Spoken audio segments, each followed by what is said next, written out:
Halo pemirsa GPR TV dari Sabang sampai Merauke, dari Miangas hingga Pulau Rote. Bertemu lagi bersama saya Bilki Sadila dalam program Kominfo News. Halo pemirsa GPR TV dari Sabang sampai Merauke.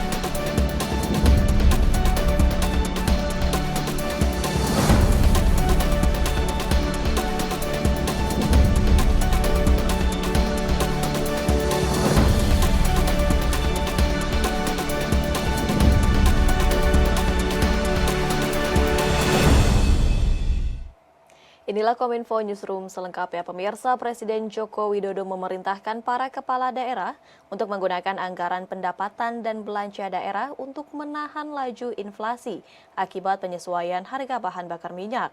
Hal tersebut disampaikan Presiden dalam rapat pembahasan pengendalian inflasi dengan seluruh kepala daerah yang dilakukan secara luring maupun daring bersama dengan Wakil Presiden dan jajaran Menteri Kabinet Indonesia Maju.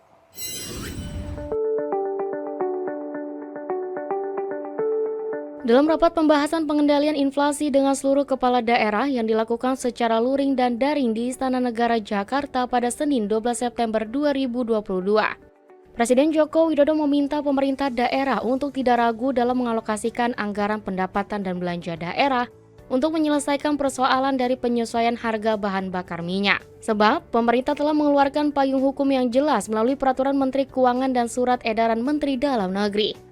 Tidak perlu ragu-ragu menggunakan anggaran yang ada karena sudah ada Peraturan Menteri Keuangan dan juga SE dari Menteri Dalam Negeri. Payung hukumnya sudah jelas. Asal penggunaannya betul-betul digunakan dalam rangka untuk menyelesaikan persoalan karena penyesuaian harga BBM yang minggu yang lalu baru kita sampaikan. Lebih lanjut, Presiden Jokowi menyampaikan realisasi APBD hingga saat ini masih berada di angka 47%. Untuk itu, Presiden mendorong Pemda menggunakan 2% dari komponen anggaran dalam APBD, yaitu dana transfer umum yang terdiri atas dana bagi hasil, serta dana alokasi umum untuk menyelesaikan persoalan akibat penyesuaian harga BBM.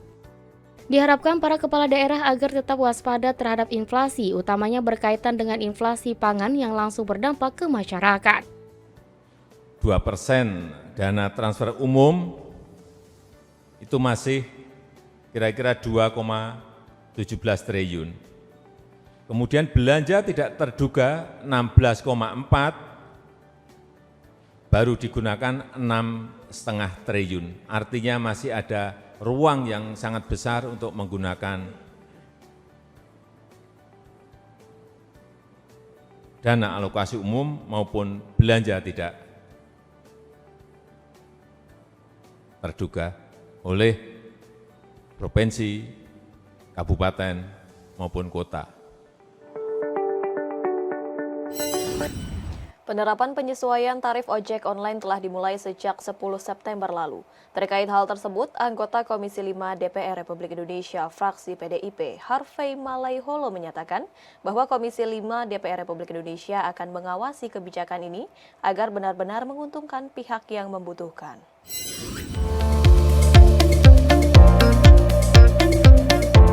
Terkait dengan kenaikan tarif ojol akibat naiknya harga BBM, Komisi 5 DPR Republik Indonesia berkomitmen untuk mengawasi kenaikan tarif ojol yang berlaku beberapa waktu lalu. Anggota Komisi 5 DPR RI fraksi PDIP Harvey B. Malaiholo menyebutkan, Komisi 5 DPR RI akan mengawasi kebijakan ini agar benar-benar menguntungkan pihak yang membutuhkan seperti pengemudi ojol dan penikmat layanan transportasi tersebut. Harvey menilai bahwa selama ini kebijakan skema bagi hasil ojol dengan aplikasi lebih menguntungkan pihak-pihak tertentu seperti aplikator. Namun, ia berharap dengan adanya kenaikan tarif ojol tersebut juga akan memberikan keuntungan bagi pihak-pihak yang benar-benar berhak menerimanya demi meningkatkan pemasukan kesejahteraan kehidupan mereka. Ini yang mudah-mudahan bisa kami bantu untuk mereka-mereka yang memang membutuhkan. Jadi kenaikan ini tuh tidak hanya untuk pihak-pihak tertentu, tapi justru menurut kami itu untuk pengemudinya gitu. Itu yang harus kami perjuangkan gitu ya, sehingga pengemudi dan pengguna, sehingga keuntungannya itu tuh bisa mencakup semua pihak yang terkait dengan kenaikan tarif ojol. Indonesia membuat kesepakatan baru dengan Norwegia dalam hal pembangunan lingkungan dan aksi iklim. Kesepakatan ini dituangkan dalam MOU kemitraan dalam mendukung upaya Indonesia dalam penurunan emisi gas rumah kaca dari sektor kehutanan dan tata guna lainnya antara Kementerian Lingkungan Hidup dan Kehutanan dan pemerintah kerajaan Norwegia.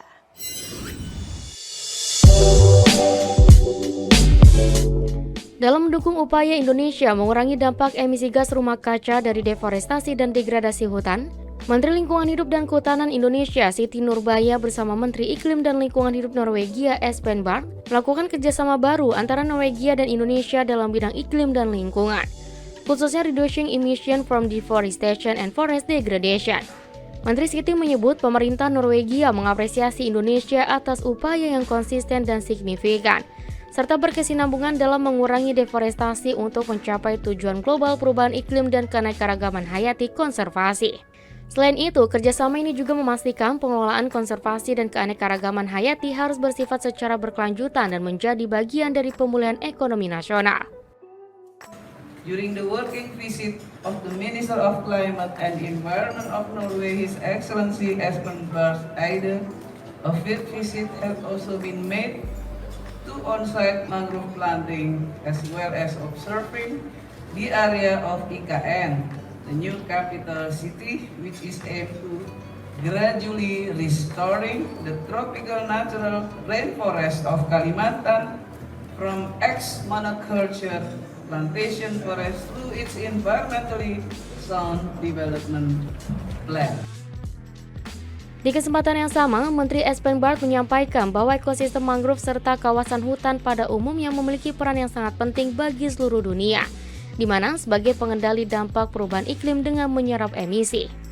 Norway is therefore pleased to support Follow Net Sink operational plan, which will ensure full and effective participation of all relevant stakeholders, including, as mentioned, local and other communities. I'm confident that we will continue to build on the friendship between the two of us to develop new areas of collaboration to the benefit of future generations. Sementara itu, Menteri Luar Negeri Retno Marsudi menyampaikan kerjasama antara Indonesia dengan Norwegia di bidang perubahan iklim dan kehutanan ini diperkuat dengan konteks reduction emission from deforestation and forest degradation. Keduanya menjalani kesepakatan peningkatan kapasitas penyerapan karbon hutan alam melalui pengelolaan hutan lestari, rehabilitas hutan, dan juga perhutanan sosial termasuk upaya mangrove.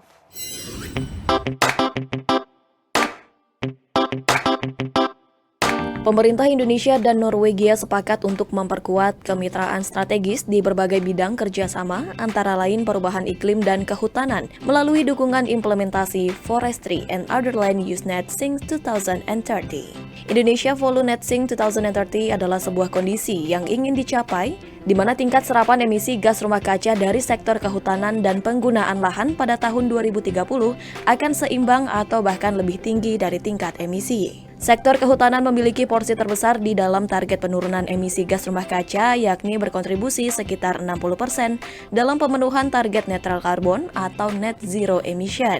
Dalam keterangan persnya, Menteri Luar Negeri Retno Marsudi menyampaikan, kerjasama dua negara di bidang perubahan iklim dan kehutanan ini diperkuat dengan konteks reducing emission from deforestation and forest degradation. Kedua negara juga menjalin kesepakatan terkait peningkatan kapasitas untuk memperkuat penyerapan karbon hutan alam melalui pengelolaan hutan lestari, rehabilitas hutan, dan penghutanan sosial termasuk upaya mangrove. Kerjasama yang dijalani Indonesia dan Norwegia juga menyepakati penguatan penegakan hukum, komunikasi, konsultasi, dan pertukaran pengetahuan internasional tentang kebijakan dan agenda iklim, kehutanan dan tata guna lahan, serta informasi teknis dan pertukaran pengetahuan. So from our part, I believe the commitment is there and have been shown today that we are serious about it. So I do believe once again that we will only see a brighter and stronger relation between Indonesia and Norway.